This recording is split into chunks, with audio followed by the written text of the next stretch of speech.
오늘부터 이제 예배의 문이 본격적으로 열렸습니다. 여러분 이제 더 이상 교회 못 나오신 분들은 안 나오는 거예요. 그렇죠? 그래서 여러분이 이제 이 부분에 대해서 결단을 하셔야 돼요. 그동안 이렇게 이모저모로 못 나온 분들은 결단을 하시고, 이거는 하나님 앞에서의 문제죠. 그렇죠? 주변의 문제가 아니라 하나님 앞에 나 자신과의 또 문제입니다. 여러분 이렇게 그동안은 이유가 있어가지고 못 나왔지만은 이제는 이제 이유가 없습니다. 그래서 꼭 예배 나오시고요. 보니까 오늘 많이들 나오셨네요. 많이 나오셨고, 지금 자리가 그래도 많이 채워졌는데, 다음 주부터는 원래 예배 시간으로 복원됩니다. 9시와 11시 예배로 바꿔집니다. 그래서 오늘까지 9시 40분 예배, 또 12시 예배인데, 분명히 다음 주에 9시 40분에 오신 분들이 몇 분 계실 거예요. 그래서 제가 계속해서 당부를 하고 있습니다. 그래서 여러분 9시 40분 정도 오면은 찬양이 거의 끝날 무렵이니까 꼭 9시 전에 오시고요. 한 가지 더 당부드리는 것은 이제 주차 문제가 있어요. 그래서 이제 지난 주까지는 그래도 어느 정도 이렇게 오실 분들은 들어오게 하셨는데, 다음 주부터는 저부터도 바깥에다 좀 대고 들어오셔야 됩니다. 그래서 여러분 이렇게 주변에, 그래도 여기 이 지역은 공장지대라서 차댈 데가 은근히 많이 있고요. 저희 공영 주차장도 있으니까 한 5분 정도만 걸으면은 차댈 데가 있으니까 꼭 특별히 일찍 오신 분들은 특별한 분 빼고는 꼭 주변에다 먼저 대시고, 장기 하루 종일 계신 분들 있죠? 그런 분들은 꼭 대시고 들어오시기 바랍니다. 아마 11시 예배 때, 다음 주 11시 예배 때는 주차 문제가 좀 심각할 것 같아요. 저희 교회 보니까 저 삼산동 있을 때 제가 대충 파악했는데, 교회 오시는 성도들 차가 150에서 200대 정도 돼요. 상당히 많잖아요. 그래서 여러분 그 차를 다 수용할 수 있는 공간이 아니고, 나중에 또 어떻게 될지 모르겠어요. 이거 다 리모델링 끝나고 재정 여유가 되면 저 앞에 허무는 공간에 주차 빌딩을 세울 수도 있는데, 그 전까지는 여러분 같이 협조해 주시기 바랍니다. 자, 다음 주 9시 예배 때는 주로 이제 아마 이렇게 봉사하시는 분들, 교사들, 찬양팀 뭐 등등 기타 그런 분들 위주로 이렇게 하게 되고, 또 시간이 이제 그 시간에 만 오셔야 되는 분들도 이렇게 오시면 되고요. 아마 11시에 오시는 분들이 거의 한 7, 80% 될 것 같습니다. 당분간은 식사를 이제 할 수가 없어요. 원래 이제 14일부터 다음 주 예배 때부터 또 방안을 마련했었는데, 좀 사회적인 분위기가 아직은 아닌 것 같아요.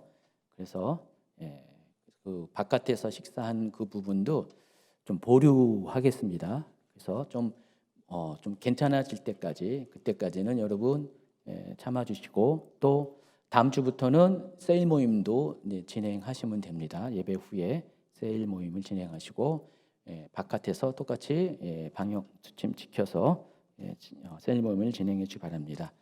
그리고 지금 이제 공사가 지금 한참 하고 있어요. 어제도 공사하고 지금 천장 쪽에 에어컨하고 또 공조 시스템 기타 등등 공사를 진행하고 있고요. 아마 이제 한두 주 정도 지나가면은 그 벽 쪽에도 이제 여러분이 눈에 보이는 대로 공사가 진행돼서 대략적으로 12월 중순까지는 공사를 완료할 생각을 하고 있는데, 좀 지체가 될 수가 있습니다. 제가 어제 여러분에게 의자 선호도까지 조사를 했잖아요. 그래서 지금 다음 주 중에 의자도 또 주문을 해야 됩니다. 한 달 정도 걸리기 때문에. 그래서 이게 좀 지체될 때는 언제 되려는지 모르는데, 지금은 이제 또 시작되니까 빠른 걸음으로 다 모든 것들이 진행이 되고 있습니다. 그래서 뭐 한 달, 두 달이면 다 여러분 저기 아마 성탄절 전에는 저희 가서 예배 드릴 것 같아요. 저기서 예배 드리고 나면은 또 이 공간도 잘라가지고 우리 교육 부서대로 나눠주고, 지금 여기 지금 요 강단 쪽은 식당이 될 것 같아요. 그리고 요 뒤에가 카페식으로 운영할 거고요. 그렇다고 카페 한다는 게 아니라 여러분이 커피 뽑아서 여기서 먹는다는 뜻입니다. 그리고 또 이제 외곽 공사도 또 할 거고, 계속해서 공사가 진행이 될 예정입니다.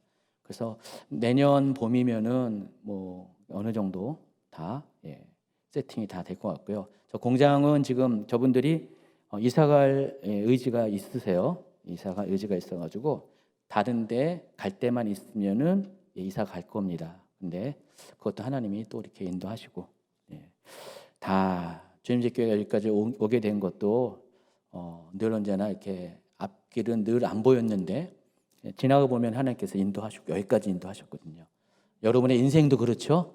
늘 언제나 이렇게 막막했는데 우리가 믿음이 있으면 하나님을 신뢰하면 하나님은 어느 순간에 내가 도달하지 못한 그곳에 도달하게 만들어 주십니다. 그것을 신뢰하는 게 믿음입니다. 그리고 그런 환경 가운데서도 포기하지 않는 게 신앙인입니다. 여러분 다 그런 분인 것을 믿습니다. 아멘. 자, 오늘 말씀은 누가복음 4장 18절과 사도행전 10장 38절 말씀 두 곳을 보겠습니다. 같이 한번 읽어볼까요?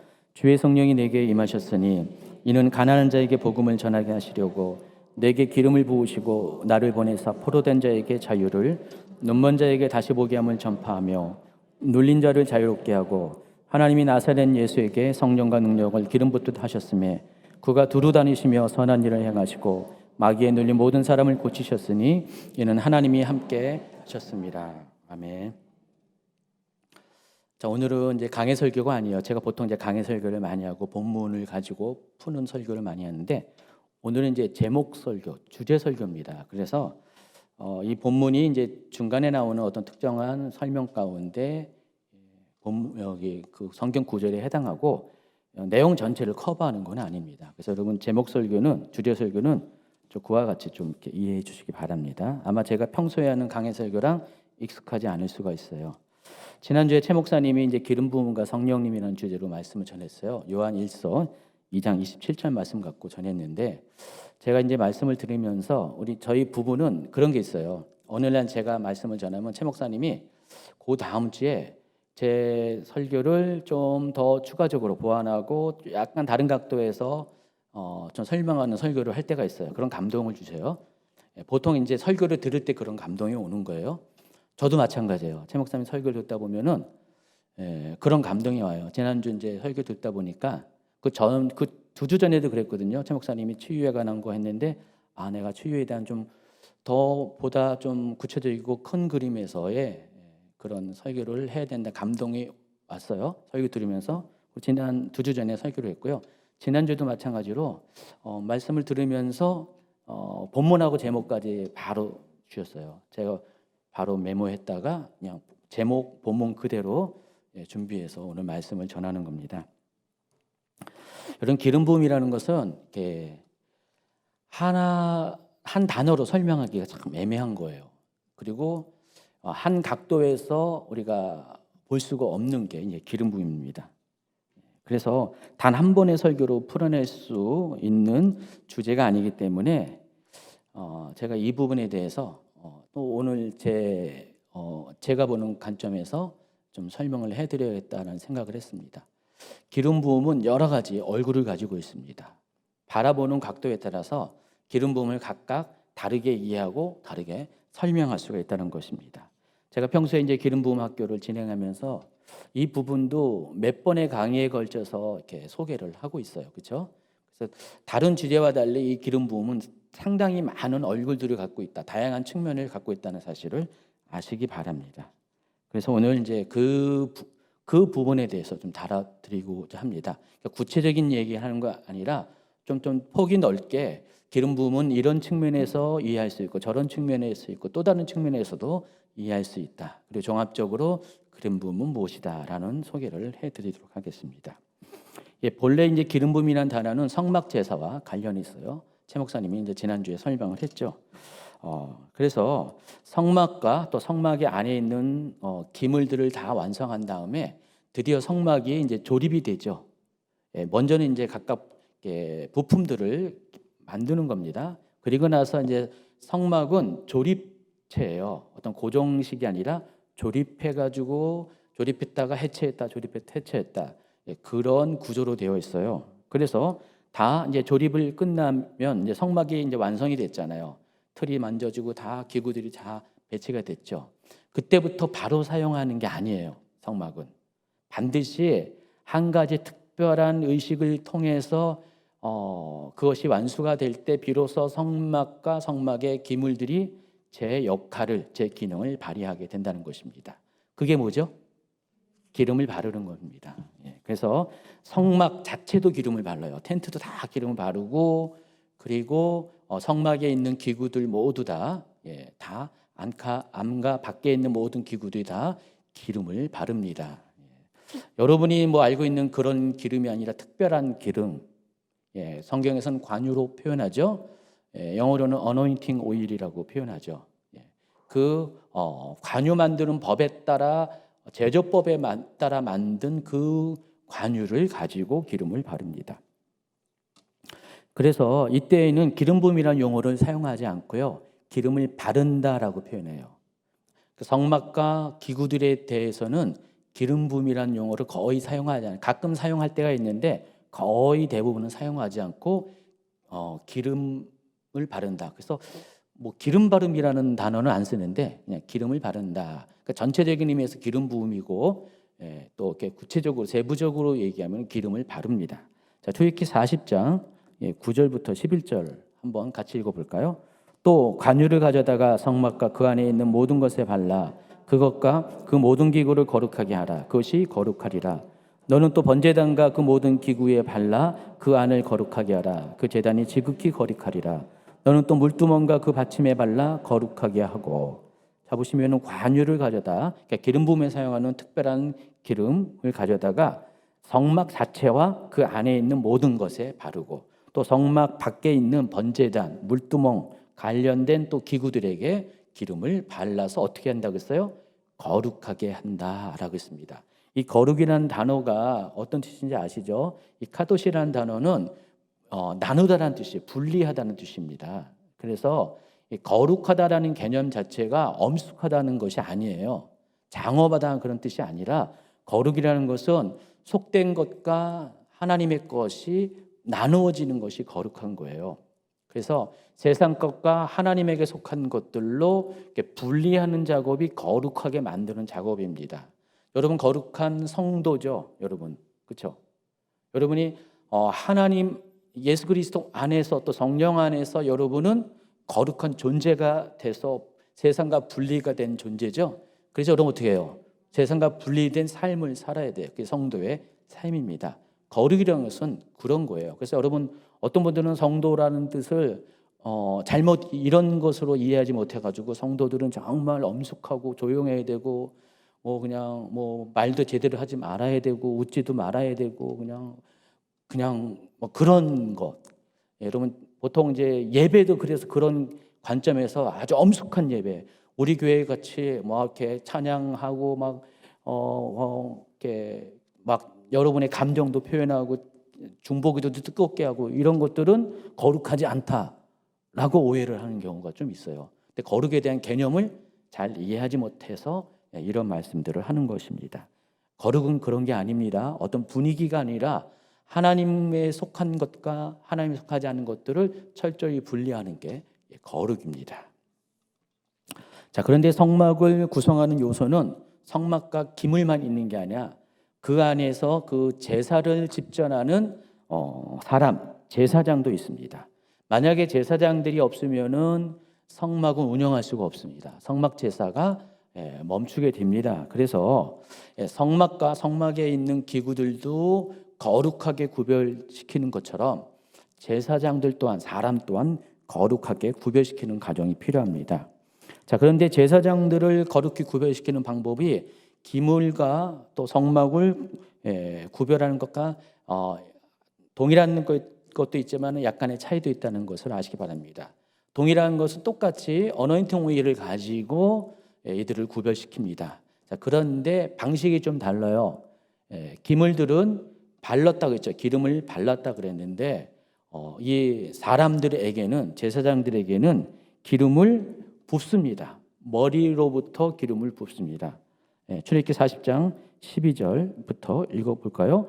너는 또 아론과 그 아들들을 회막문으로 데려다가 물로 씻기고 아론에게 거룩한 옷을 입히고 그에게 기름을 부어 거룩하게 하여 그가 내게 제사장의 직분을 행하게 하라. 또 밑에는 이제 아론의 아들들 일반 제사장들에 대한 이야기고, 마찬가지 그들도 동일한 방식으로 기름을 머리로부터 부어서 이렇게 거룩하게 구별시킵니다. 이때 살짝 붓는 거 아니에요. 우리가 이제 기름 부으면 살 끝에 가끔 가다가 저희도 언어인 통일을 사용하는데 그냥 손가락으로 살짝 찍어가지고 딱 하잖아요. 그 차원이 아니라 머리에부터 붓습니다. 어떻게 붓냐면은 여러분 이렇게 그림에 보시는 것처럼 이렇게 붓습니다. 기름을 담은 뿔이라고 있어요. 기름뿔. 또 기름병도 사용하는데 첫 번째 사진부터 이렇게 보여주세요. 이렇게 저렇게 양강나팔 같은 그 동물의 뿔에다가 속에다가 파가지고 저다가 기름을 담습니다. 그리고 뚜껑을 만들어 덮고 있다가 저것을 다 부어요. 저 양이 아마 꽤 될 것 같아요. 최소한 500ml 이상 될 것 같습니다. 물 한 거의 2잔 정도. 이것을 다 부어요. 다 부으면은요. 또 계속 그림을 보여주시면요. 저런 식으로 이건 제사장한테 기름을 붓는 장면이고요. 그리고 또 그때 사용하는 도구들입니다. 왼쪽이 기름 뿔이라고 부르고 오른쪽이 기름 병이라고 부르죠. 이것을 이렇게 사용해서 담겨진 것들을 붓는데 시편 133편 2절에 보니까 머리에 있는 보배로운 기름이 수염 곧 아론의 수염에 흘러서 그의 옷깃까지 내린 같고 라고 했는데, 이 표현을 잘 보시면은요, 머리에 이제 그 어노인팅 기름을 붓습니다. 아까 그 사진 있죠? 이렇게 아론에게 머리 기름 부음하는 거 있죠? 오른쪽에 있는 거 있죠? 아니, 좀 전에 그거예요. 오른쪽에 조그만 사진 보면은 기름을 붓죠. 저거는 이제 약간 표현이 저건 무슨 대접 같은 데다 가는데 대접은 아니고 보통 이제 기름 병과 뿔을 사용합니다. 가지고 머리에다가 쭉 부면은요, 아론의 경우는요 머리부터 시작해가지고요 기름이 흘러내려가지고 수염으로 이렇게 흘러내립니다. 기름이 뚝뚝뚝뚝 떨어지는 거예요. 그러니까 수염해가지고 밑에까지 뚝뚝 떨어지는 거예요. 그러니까 충분히 붓습니다. 기름에 젖도록 만든다는 것입니다. 이런 식으로 기름을 부어요. 기름 부음이라는 용어는 바로 여기에서 생겨난 겁니다. 여러분 알고 있는 기름 부음이라는 단어가 이와 같이 성막 제사와 관련돼서 기름 부음이라는 용어가 탄생한 것이라고 여러분이 아시기 바랍니다. 자, 그래서 이 이렇게 기름을 붓는 목적 자체가 뭐와 관련이 있다고 했죠?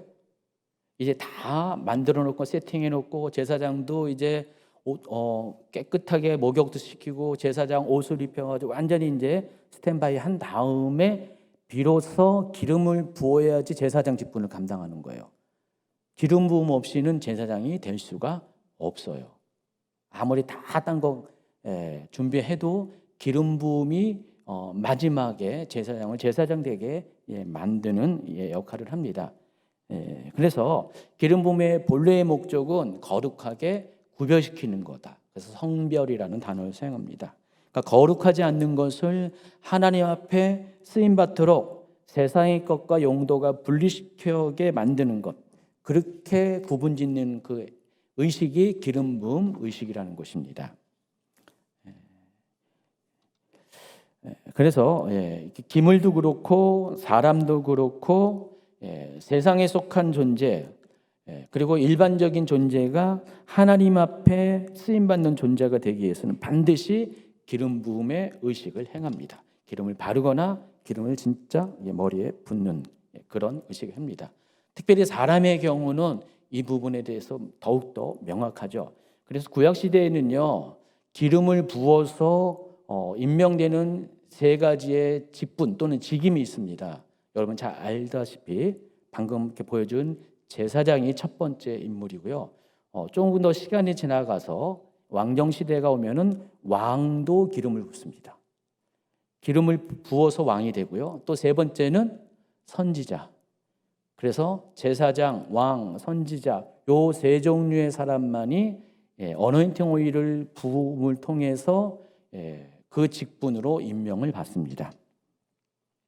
자, 그래서 제사장의 기름 부음 해당하는 말씀 여러 가지 있는데 다시 한번 읽어드리면 출애굽기 28장 41절 같이 있습니다. 너는 그것으로 내 형 아론과 그와 함께 그의 아들들에게 입히고 그들에게 기름을 부어 위임하고 거룩하게 하여 그들의 제사장분을 내게 행하게 할지며.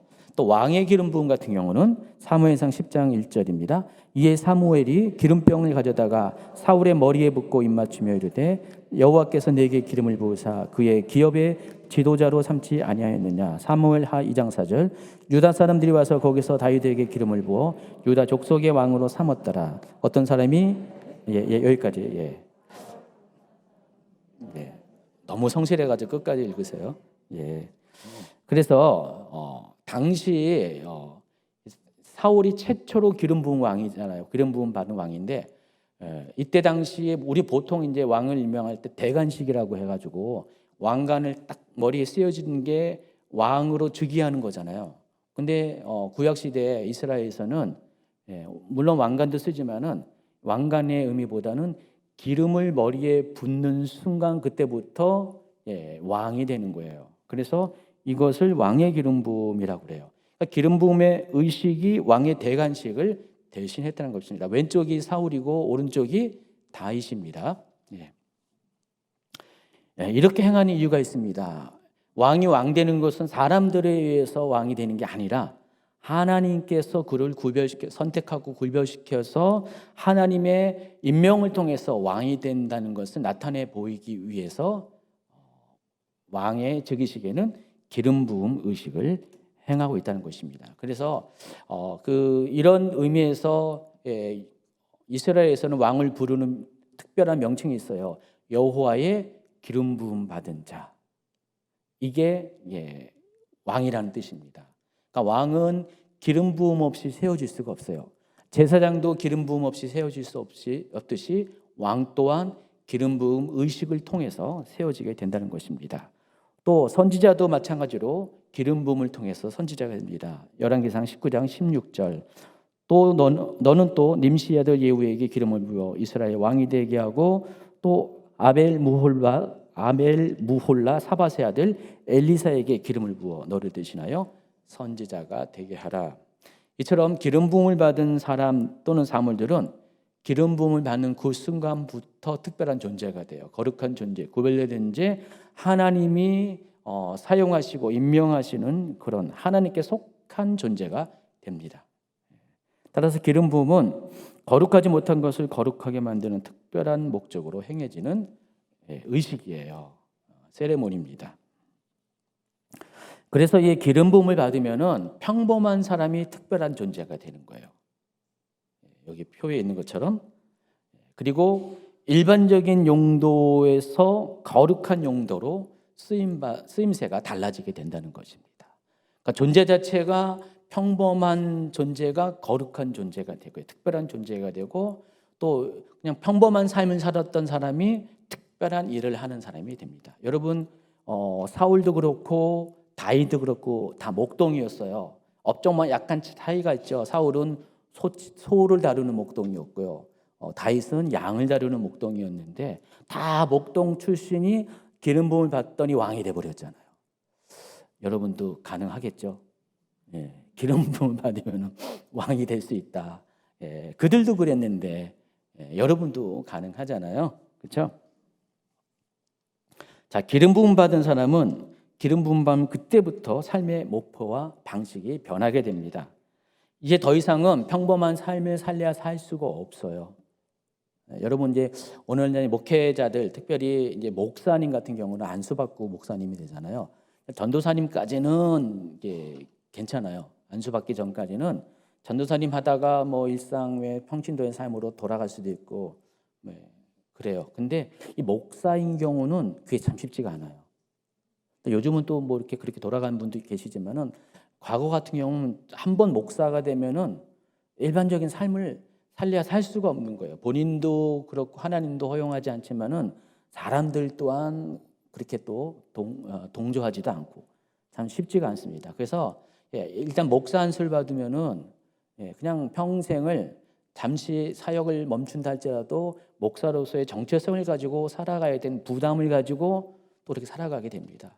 하물며 이 구약시대 같은 경우는 이 기름 부음을 받은 사람은 제사장이나 왕이나 선지자의 기름 부음을 받는 사람은 한 번 기름 부음을 받은 이후에는 반드시 기름 부음 받은 자로서의 합당한 삶을 끝까지 살아내야 된다는 것입니다.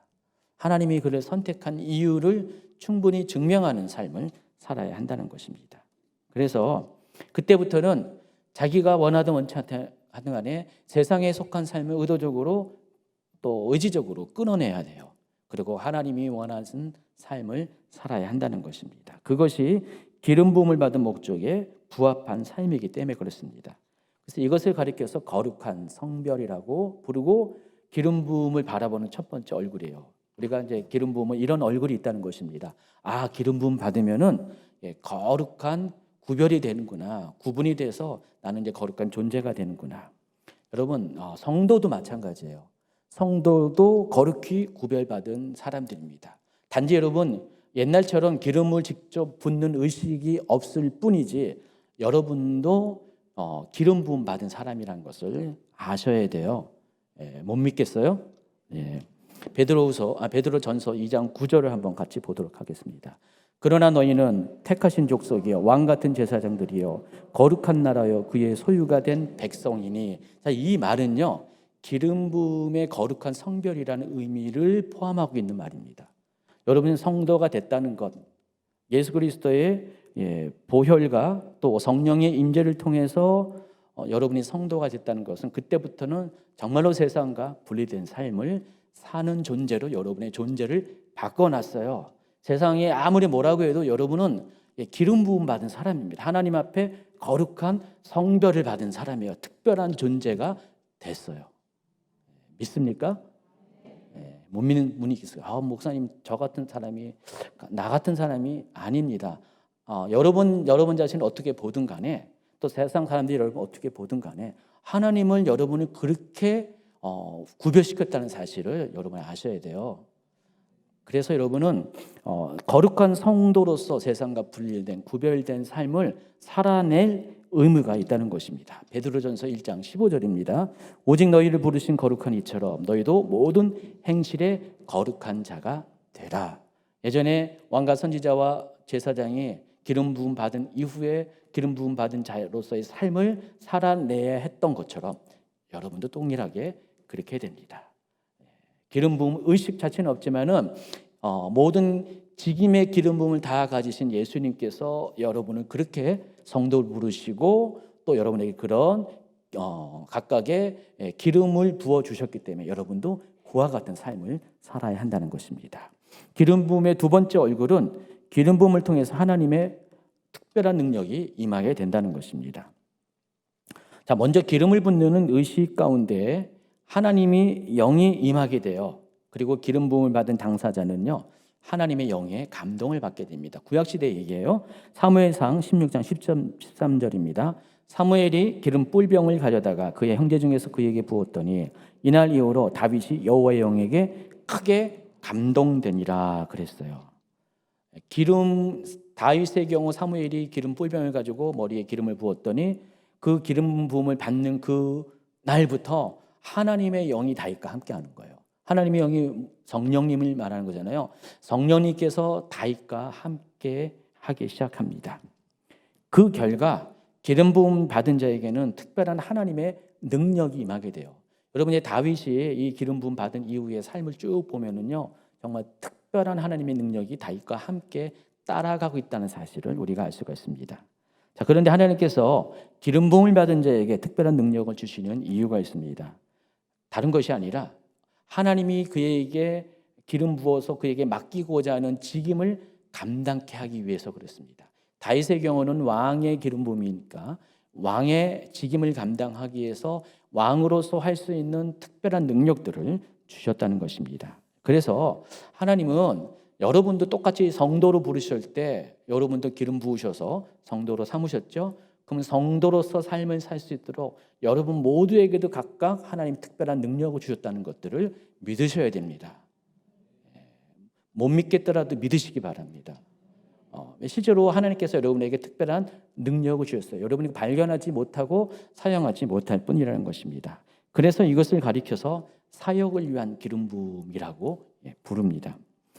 자, 구약 시대의 경우를 또 이렇게 구체적으로 살펴보면은 이스라엘 초대 왕 사울 왕이 기름을 받을 때의 일입니다. 사무엘이 사울의 머리에 기름을 부었어요. 그럴 때 이렇게 예언을 합니다. 사무엘상 10장 1절입니다. 이에 사무엘이 기름병을 취하여 사울의 머리에 붓고 입맞춰 가로되 여호와께서 내게 기름을 부으사 그 기업의 지도자를 삼지 아니하셨느냐.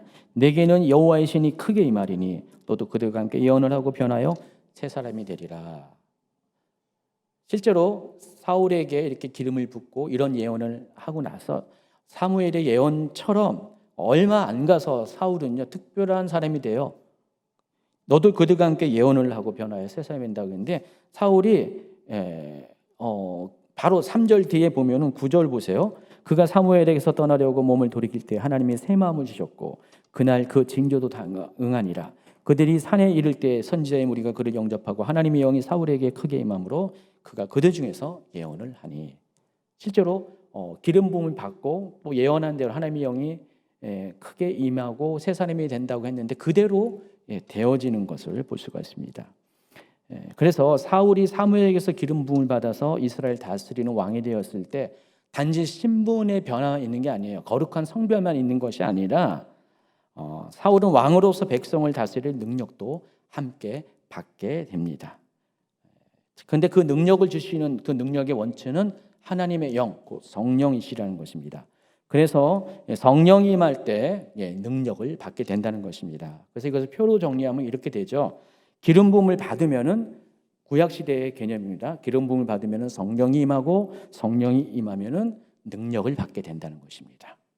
따라서 여호와의 신이 사울에게 권능으로 임했다라는 말은 성령의 임재로 인해서 사울이 성령의 권능을 받았다. 오늘날 표현에 의하면은 사울이 성령의 권능을 받은 것입니다.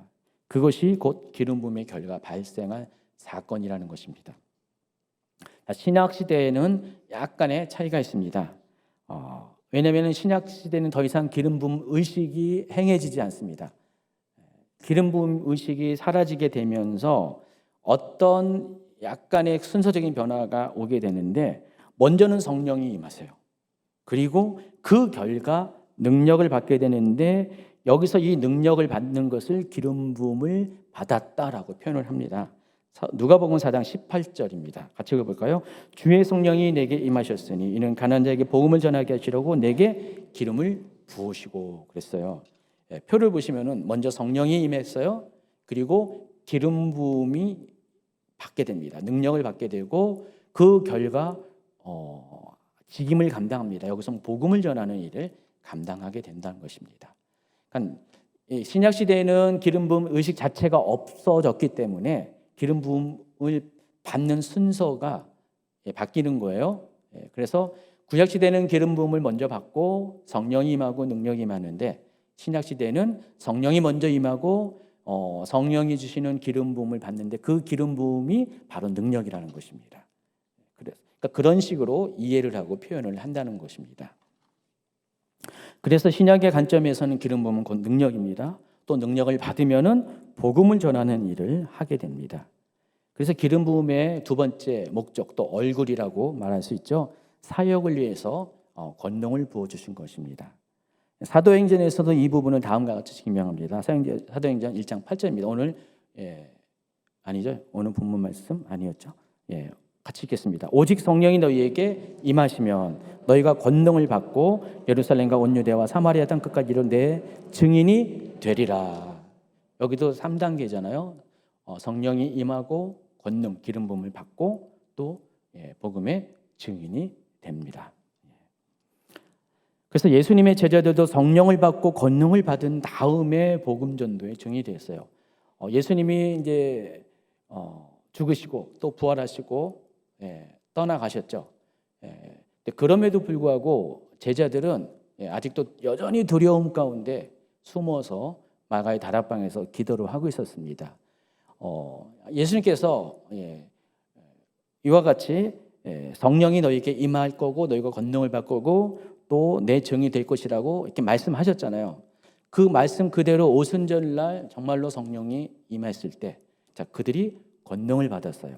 성령의 임재로 말미암아 어떤 사람은 방언을 말하고요, 어떤 사람은 담대히 복음을 전파하는 입술을 가지게 되고, 이런 일들이 성령을 받은 이후에 일어나게 됐다는 것입니다. 그래서 신약 시대에서는 먼저 성령을 받은 다음에 기름 부음이 임했다는 사실을 이해하시기 바랍니다. 오늘 본문 중에 하나인 사도행전 10장 38절도 보면은 한 번 더 있습니다. 하나님이 나사렛 예수에게 성령과 능력을 기름 붓듯 하셨으니 그가 두루 다니시며 선한 일을 행하시고 마귀에 눌린 모든 사람을 고치셨다라고 했습니다. 예수님에게도 하나님께서 성령과 능력을 기름 붓듯 부어주셨다는 것입니다. 그래서 이 성령과 능력이라고 분리해서 이야기했지만은 실은 알고 보면은 성령이 임하면 그 성령의 임함의 결과로 능력이 임하는 거예요. 그게 마치 머리 위로 기름을 부었듯이, 위로부터 기름을 부으시 성령께서도 위로부터 임하시고요, 능력도 위로부터 임한다는 것을 이렇게 시각적으로 표현을 한 겁니다. 자, 그런데 이와 같이 성령과 능력을 부어주시는 목적에 대해서 선한 일을 행하기 위함이다라고 했어요. 착한 일, 우리가 알고 있는 우리의 기준의 착한 일이 아니라 하나님 기준의 선한 일, 하나님 보시기에 의로운 일, 하나님이 원하시는 그 일을 행하는 건데, 그게 뭘까요? 바로 사람을 살리는 일입니다. 마귀를 쫓아내고 모든 병과 모든 약한 것을 고쳐주는 일, 사람에게 전인적인 유익을 주는 일, 그 일을 하게 하기 위해서 하나님께서는 기름을 부었고, 기름을 붓기 위해서 먼저 성령님을 보내어 주셨다는 것입니다. 이것이 바로 기름 부음의 두 번째 얼굴입니다. 사역을 위한 권능으로서의 기름입니다. 그래서 구약시대에는 제사장과 왕 그리고 선지자에게 기름을 부어 그들의 직임을 감당하게 했지만은 더 이상 신약시대에는 기름 부은 의식을 통해 세워지는 직임이 없기 때문에 그 대신에 왕과 선지자와 제사장의 기름 부음을 받은 삼중 직임을 모두 받은 예수님께서 예수님이 원하는 사람들에게 그 직임을 나눠줍니다. 직임의 기름 부음이라고 표현하고 있어요. 직임의 기름 부음, 그리고 그에 합당한 능력도 부어 주신다는 것입니다.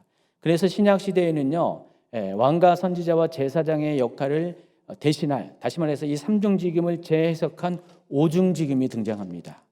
교회 안에 오중 직임이 등장하는데, 그게 바로 사도와 선지자와 목사와 복음 전도자 목사와 교사입니다. 에베소서 4장 11절 읽어볼까요? 그가 어떤 사람은 사도로, 어떤 사람은 선지자로, 어떤 사람은 복음 전하는 자로, 어떤 사람은 목사와 교사로 삼으셨으니 이는 성도를 온전하게 하며 봉사의 일을 하게 하며 그리스도의 몸을 세우려 하십니다. 이 오중직임은 구약 시대에 기름 부음 의식을 통해 세운 제사장, 왕, 선지자의 역할을 신약의 상황에 맞춰서 재해석해 가지고 주신 새로운 직임 이라는 것입니다. 그래서 이 다섯 가지의 직임을 부어주신 이유, 그러니까 예수님을 통해서 직임의 기름 부음을 통해서 이 다섯 종류의 직임을 세워주신 이유가 뭐냐? 성도들을 온전하게 하고 또 봉사의 일을 하고 결국은 최종적으로 그리스도의 몸인 교회를 세운 목적으로 이 다섯 가지의 직임을 주셨다는 것입니다. 그래서 교회는요, 이 다섯 가지 직임이 있어요. 물론 사도행전 시대의 교회는 공식적인 이와 같은 직임들을 직분으로서 갖고 있었는데, 오늘날은 이와 같은 직분으로서의 직임은 없어요. 여기서 이제 목사 정도, 선교사 정도, 복음 전도자, 선교사 정도만 그 초대교회의 그 직분과 맥을 같이 하죠. 오늘날 사도라는 직분은 없잖아요. 그렇죠? 선지자라는 직분도 없잖아요. 그렇죠? 없는데, 근데 이와 같은 역할은 있다라는 것입니다. 그러니까 교회 안에는요, 사도와 같은 역할을 하는 사람이 필요하고요, 또 선지자와 같은 역할을 하는 사람. 직분은 아니에요. 무슨 사도님 그렇게 부르는 건 아니에요. 근데 사도적인 역할을 하는 사람은 필요해요. 사도의 역할은 여러분 사도행전을 보면은 사도가 어떤 역할을 하는 건지 알 수 있죠. 사도의 역할 중에서 가장 핵심적인 것은 교회를 세우고 권능을 행하고 복음을 전하는 게 그게 사도의 역할이고요. 이런 오중직임의 것을 하나로 통일시키는 역할, 그런 리더십을 발휘하는 게 사도의 역할이죠. 그래서 오늘날 이제 교회 안에도 그와 같은 역할을 하는 사람이 있어요. 보통은 이제 목사님들이 그와 같은 역할을 많이 하는데 모든 목사님이 사도적인 역할을 다 감당하는 건 아니에요. 근데 목사님 중에서는 사도적 역할을 하는 분이 있고요. 사도적 역할 중에서 일부분을 감당하는 분도 있고요. 그래요. 그런데 직분으로 부르지는 않습니다. 그러나 역할은 존재한다는 것입니다. 또 우리 교회 같은 경우는 선지자 역할을 하는 분들이 있죠. 뭐 최 목사님만 있는 게 아니라 또 곳곳의 평신도 중에서도 그와 같은 역할을 하는 분들도 좀 비중만 다를 뿐이지 다 있고요. 또 복음 전도자 역할을 하는 분 있잖아요. 자, 2월 달에 터키 선교 다음 주 지나서 티켓팅을 하니까 복음 전도자의 이 사명을 가진 분들은 2년 만에 열리는 거 꼭 신청하시기 바랍니다. 아직도 코로나 때문에 못 가요? 꼭 신청하시고 함께 동참하시기 바랍니다. 4월 달에는 이스라엘 선교, 아마 여름에는 호주 선교가 가능할 것 같아요. 얼마 전에 통화를 했는데 가능할 것 같다고 하더라고요. 복음 전도자는 복음 전도자 사명을 감당해야 돼요. 그리고 뭐 목사, 실제로 성도들을 목양하는 셰퍼드의 역할을 하는 목자 역할을 하는 목사가 있고 교사의 역할을 하고 있죠. 뭐 잘 아시겠지만은 우리 이제 교회에는 이와 같은 역할들을 이렇게 5가지를 다 완벽하게 갖춘 사람은 없지만은 어느 한 부분은 아주 강하게 이런 이 부분에 대한 기름 부음이 있는 사람이 있고 또 다른 것은 좀 약하지만은 전체적으로 다 갖고 있는 분들도 있고요. 저나 최 목사님도 이런 것을 나누어 가져서 갖고 있습니다. 이런 사람들이 교회는 많아져야 돼요. 최 목사님이 얼마 전에 설교한 것처럼 교회는 이 오중직임자들이 일어나야 돼요. 정말 이 오중직임에 가지고 자기가 누구인가 거룩한 성도로 구별받았죠. 또 구별받은 목적이 너 이제 구별받았으니까 그거 끝 아니잖아요. 여러분을 온전케 해서 그리스도의 몸을 세우게 하는 거잖아요. 봉사의 일을 통해서 섬기는 일을 통해서 여러분이 그것들을 정말 그렇게 해내야 된다는 것입니다. 그래야지 교회가 흔들리지 않고 개인도 흔들리지 않습니다. 여러분 그냥 예배만 이렇게 만족하고 그냥 말씀 듣는 거 여러분 안에 내적인 영성으로만 이렇게 만족하면 안 돼요. 여러분은 정말 이렇게 교회의 구성원으로서 지체로서 역할들을 감당해야지 여러분이 더 튼튼하고 건강한 성도가 된다는 사실을 잊지 마시기 바랍니다. 가끔 이런 거 있잖아요. 나 혼자서 그런 나 혼자의 고독한 영성을 즐기는 분이 있어요. 그렇잖아요. 나 혼자서 만족해 그냥. 누가 뭐라 그러면은 나 그럼 뭐 터치하지 마세요. 나는 그냥 하나님과 잘 교제하고 나는 문제 없으니까 뭐 나한테 일 시킬 생각 하지 마시고 말도 하지 마시고 막 그런 분들이 가끔 있더라고요. 아닙니다. 성도는요, 교회라는 하나님께서 우리에게 울타리를 주시고 또 그리스도의 몸으로서 각각 여러분을 이렇게 지체로서 존재하게 했을 때는 여러분이 그 지체로서의 각각의 역할을 맡아서 충실하고 그 정체성을 가질 때 여러분이 행복하고요. 여러분이 비로소 완벽한 건강을 영적 건강을 유지할 수가 있다는 사실을 아시기 바랍니다. 그래서 여러분 그 역할들을 감당하셔야 돼요. 그냥 가만히 있지 말고요. 하나님 나에게 주시는 그 기름 부음이 뭡니까? 이 오중죽임의 특별히 오중죽임의 기름 부음 안에서 나에게 주신 역할이 뭡니까? 라고 질문하고 또 발견하고 또 찾아가고 그것들을 발휘할 수 있도록 여러분 스스로가 여러분에게 역할을 부여하셔야 한다는 것입니다. 그렇다고 그 자칭 사도 이러면 안 되고요. 자칭 선지자 그러면 안 되고요. 그런 건 아니고 그와 같은 역할을 감당할 수 있는 여러분의 삶의 준비가 필요하다는 것입니다. 어쨌든 기름 부음의 이제 두 번째 얼굴은 이와 같이 직임과 관련돼 있어요. 사역을 위한 권능과 관련되기 때문에 여러분은 이제 기름 부음을 이해할 때 기름 부음은 하나님께서 나에게 무언가 주를 위해서 교회를 위해서 섬길 수 있도록 나에게 주시는 어떤 특별한 직임이다, 역할이다라는 것을 아셔야 돼요. 나에게는 이런 기름 부음이 있구나. 나는 복음 전도자의 기름 부음이 있구나. 나는 교사의 기름 부음이 나는 목자의 기름 부음이 있구나. 이런 것들을 여러분이 인지하셔야 돼요. 그래서 여러분이 인지한 대로 여러분이 그와 같은 삶을 살아내야 된다는 것입니다. 그래서 여러분이 모든 성도가 각자의 부름받은 이 직임의 역할을 기름 부음을 잘 감당한다면은 정말 여러분 자신부터 건강해지고요. 교회는 온전한 교회, 그리스도의 건강한 몸을 이룬 교회로 만들어지게 될 겁니다. 자, 여기와 관련해서 한 가지 추가적으로 이야기하면은 어떤 분들은 이 기름 부음을 능력으로 이해를 하고 있잖아요. 실제로 기름 부음이 능력으로 표현되는 게 많이 있잖아요. 그래서 기름 부음을 느낀다라고 표현하잖아요. 기름 부음이 감촉된다, 감지된다. 그러니까 육체로 그래요. 그런 걸 느껴요. 기름 부음이 왔어요. 막 그렇게 표현하잖아요. 기름 부음이 내게 지금 임했어요. 그러니까 육체 가운데 기름 부음을 느낄 수 있다라는 것입니다. 그러니까 기름 부음은 이런 면도 있다라는 것입니다. 특별히 성령이 임재할 때 몸으로써 성령의 임재가 감지가 되는 거예요.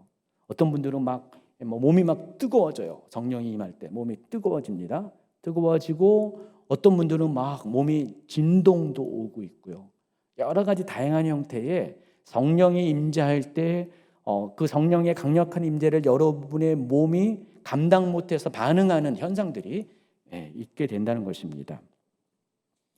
그것도 기름 부음의 한 얼굴이라는 사실을 아시기 바랍니다. 사도행전 2장 17절에 이런 말씀이 있어요.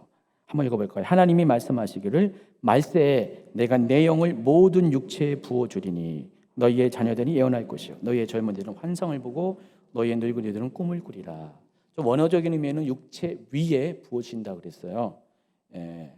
하나님의 영이 육체 위에 부어지는데 이게 사도행전 시대에 그 오순절 날 임한 거예요. 요엘서 2장의 그 예언이 사도행전 2장에서 성취가 된 겁니다. 이와 같이 요엘서에서 예언한 대로 지금 그것이 성취됐다라고 이렇게 지금 설교 가운데 이야기하는 건데, 그래서 정말로 육체 위에 성령께서 임했잖아요. 사도행전의 역사는요. 그러니까 위로부터 부어지는 성령의 임재, 성령의 나타나심이 임할 때 육체가 감지했어요. 그래서 어떤 사람은 방언을 얘기한 거예요. 각종 은사가 나타나기 시작한 거예요. 어떤 사람은 성령의 임재를 몸으로 느끼게 돼요. 그런데 오늘날도 그런 현상이 동일하게 일어나고 있다는 것입니다. 사람은 육체의 감각으로 기름 부음이 임하는 것을 감지할 수 있어요. 특별히 여러분 치유 사역 가운데 이런 세 종류의 치유 사역을 보통 합니다. 그냥 믿음의 선포로 예수님으로 나음 받을지어다 나요.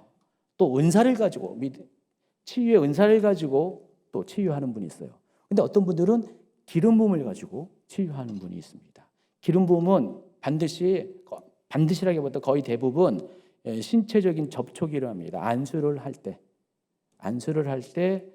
이 사람의 그 접촉된 그 손을 통해서 능력이 빠져나가는 거예요. 그래서 능력이 빠져나간 것을 기도하는 사람도 느끼고 또 기도 받는 사람도 느낍니다. 여러분 마가복음 5장에 보면은요 예수님께서 혈루병 걸린 여인을 고치는 장면이 나오는데 그때도 예수님께서 수많은 사람들이 예수님을 막 밀치고 있는데 혈루병 걸린 여인이 몰래 말도 안 하고 몰래 예수님 뒤로 와가지고 예수님 옷과 찌찌트 술에다가 손을 딱 대었을 때 어떤 현상이 일어나면은 이 여자 같은 경우는 순식간에 자기의 혈루 근원이 싹 말랐다는 걸 몸으로 느낀 거예요. 예수님은 어떻게 하냐면은 예수님 몸 안에서 능력이 빠져나간 것을 동시에 느낍니다. 그러니까 예수님의 몸에서 능력이 빠져나갈 때 그것을 예수님 육체가 감지한 거예요. 또 이 여인은 자기의 병이 고친 것을 또 감지하게 된 겁니다. 기름 부음은 실제로 이래요. 그래서 기름 부음은 이렇게 예민한 분들, 이런 부분에 예민한 사람들은 이렇게 사역을 할 때 여기서 손을 통해서 기름 부음이 빠져나가는 것을 마치 에너지를 느끼듯이 에너지가 감지되는 것이 느껴집니다. 그리고 좀 약간 이분에서 둔감한 분들은 그냥 아무 일도 없는 것처럼 보이지만 또 예민한 분은 또 똑같이 그런 걸 느껴요. 그래서 사역자가 기도 받는 자에게 기도할 때 뭔가 에너지가 서로 교류가 되는 것을 느낍니다. 이게 하나님께서 마지막 때 말세에 모든 육체 위에 성령을 부어주실 때 그 결과 기름 부음, 능력도 육체로 느껴지는 원리 때문에 그렇다는 것입니다. 이때도 기름 부음이라는 용어를 사용한다는 것입니다. 이제 기름 부음의 세 번째 얼굴에 대해서 소개합니다. 기름 부음의 세 번째 얼굴은 기름 부음의 결과 성령께서 믿는 자와 함께 하신다는 겁니다. 지난주에 최 목사님 이 얘기를 한 겁니다. 본문으로 2장 27절을 삼았죠. 저는 이제 2장 20절과 같이 읽겠습니다. 한번 같이 읽습니다. 너희는 거룩하신 자에게서 기름 부음을 받고 모든 것을 아느니라. 너희는 주께 받은 바 기름 부음이 너희 안에 거하나니 아무도 너희를 가르칠 필요가 없고 오직 그의 기름 부음이 모든 것을 너희에게 가르치며 또 참되고 거짓이 없으니 너희를 가르치신 그대로 주 안에 거하라 그랬어요. 여기 27절에는 특히 27절에는 기름 부음을 의인화했잖아요. 그래서 이 기름 부음이 의미하는 게 곧 성령이라는 것을 알 수가 있죠. 기름 부음이 너희 안에 거한다라는 것은 성령이 너희 안에 거한다. 그래서 여러분 기름 부음의 전제는 성령의 임재예요. 성령이 임재할 때 동시에 기름 부음이 임하게 된다는 것입니다. 그래서 어떤 사람에게 이렇게 기름 부음이 감지된다, 기름 부음이 머물고 있는 것이 느껴진다는 것은 곧 성령의 임재가 그 안에 머물고 있다는 것을 의미한다는 것입니다. 그래서 기름 부음은 성령의 임재와 관련되어 있기 때문에 성령이 내 안에 임하시면은 모든 것을 가르치고 생각나게 하는 원리가 있다는 것입니다. 예수님이 이미 이것을 이야기했어요. 요한복음 14장 26절에서 보혜사 곧 아버지께서 내 이름으로 보내신 성령 그가 너희에게 모든 것을 가르치고 내가 너희에게 말한 모든 것을 생각나게 하리라. 그러니까 성령께서 이와 같은 역할을 장차 하시겠다는 것입니다. 근데 요한 1서에서는 동일한 저자인 요한 1서에서는 이것을 기름 부음으로 바꾸어서 설명을 했다는 것입니다. 그러므로 성령의 임재로 인해서 우리 안에 기름 부음이 임하면은 하나님과의 교제, 친밀감이 일어나게 된다는 사실을 아시기 바랍니다. 그래서 기름 부음 받은 성도와 그렇지 않은 성도는 차이가 있어요. 바로 하나님과의 관계에 있어서 다르다는 것입니다. 여러분 안에 기름 부음이 있다. 다시 말해서 성령이 여러분이 계속 머물러 계신다면은 그로 인해서 여러분의 하나님의 관계는 친밀한 관계, 하나님과 교류하고 소통하고 하나님이 말씀하시는 것들이 그냥 자동적으로 알아지고 생각나게 하고 또 이끌림을 받는 그런 삶을 살 수가 있다는 것입니다. 이게 기름 부음의 세 번째 얼굴입니다. 결론입니다. 기름 부음은 이와 같이 다양한 각도에서 바라보아야 됩니다. 어느 한 가지로만 설명될 것이 아니에요. 우리가 많이 기름 부음 얘기하는데 이렇게 다양한 얼굴, 다양한 측면에서 바라봐야 된다는 것입니다. 그런데 많은 분들이 이 기름 부음을 이렇게 다양하게 바라보지 못하고 종합적으로 바라보지 못하고 어느 한쪽 얼굴만 자기가 좋아하는 얼굴만 바라봐요. 거기만 생각하고 그것이 기름 부음의 전부다라고 단정지어서 생각하고 행동하는 경우가 있다는 것입니다. 그래서 많은 분들이 기름 부음을 단지 나타나 보이는 능력으로 받아들입니다. 근데 여러분 만약에 여기에 치우쳐 버리면은요, 기름 부음의 본래 목적, 기름 부음 왜 기름 부었다고 했죠? 거룩한 성별을 위해서, 또 성별된 자에게 주의 직임을 감당하기 위해서 기름을 부었다고 했잖아요.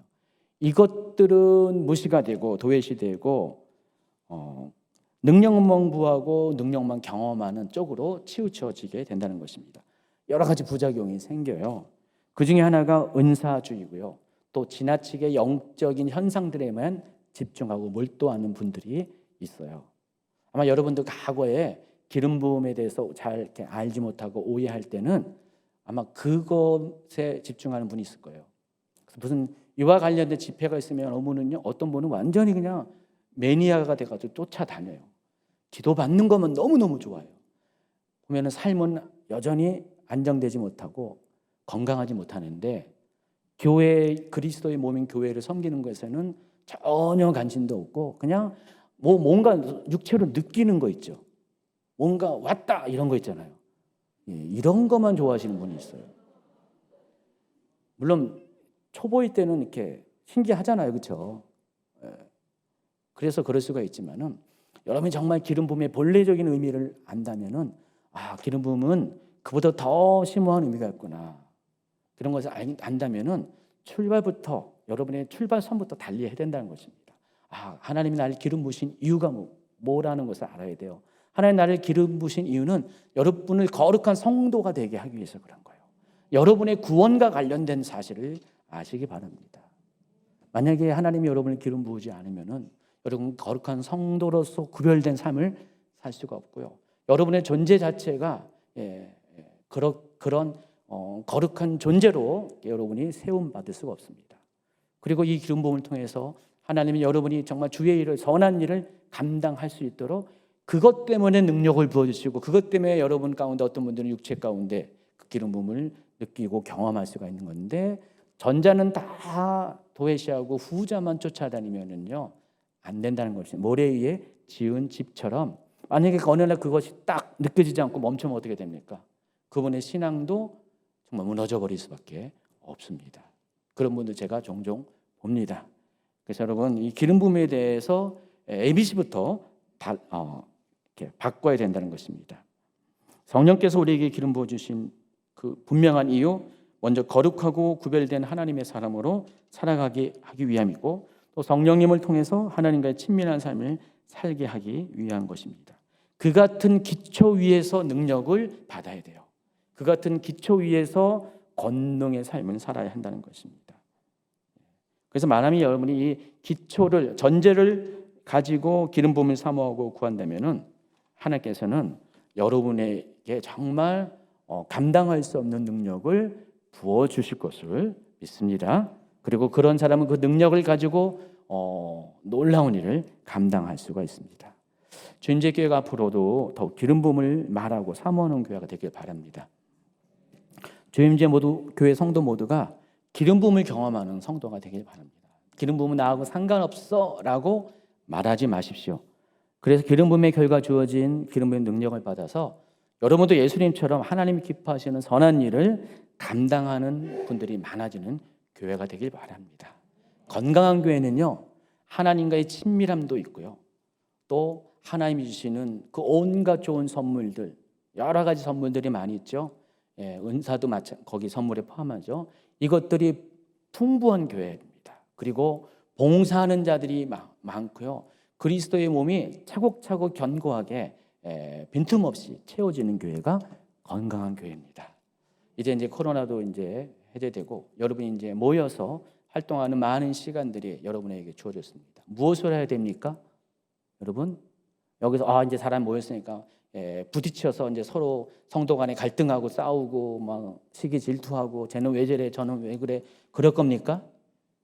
차라리 그냥 떨어져 있으면 그런 부딪힘이 없었는데 그렇게 살면 안 되잖아요. 여러분 기름 부음 받은 자답게 거룩한 성별을 받은 자답게 그에 합당한 삶을 살아야 한다는 것입니다. 더 이상 어린 나이와 같이 요동치는 삶을 살아서 안 돼요. 어린아이처럼 자그만 일에 막 감정이 오르락내리락하는 삶을 살아서는 안 됩니다. 하나님이 여러분을 택하신 거룩한 나라요 왕같은 제사장으로 불렀다면은 거기에 합당한 삶. 하나님이 거룩하니까 여러분도 그 하나님의 거룩한 자녀답게 거룩한 삶. 아버지의 완전한 처럼 여러분도 완전한 삶을 추구하는 삶을 살아야 한다는 것입니다. 다시 한번 오늘 본문 말씀 한 번 더 읽고 설교를 마치도록 하겠습니다. 누가복음 4장 18절, 사도행전 10장 38절입니다. 주의 성령이 내게 임하셨으니 이는 가난한 자에게 복음을 전하게 하시려고 내게 기름을 부으시고 나를 보내사 포로된 자에게 자유를, 눈먼 자에게 다시 보게 함을 전파하며 눌린 자를 자유롭게 하고, 하나님이 나사렛 예수에게 성령과 능력을 기름 붓게 하셨으니 그가 두루 다니시며 선한 일을 행하시고 마귀에 눌린 모든 사람을 고치셨으니 이는 하나님이 함께 하셨습니다. 여러분 모두에게 이와 같이 성령과 능력이 기름 붓듯 부어지기를 예수님 이름으로 축원합니다.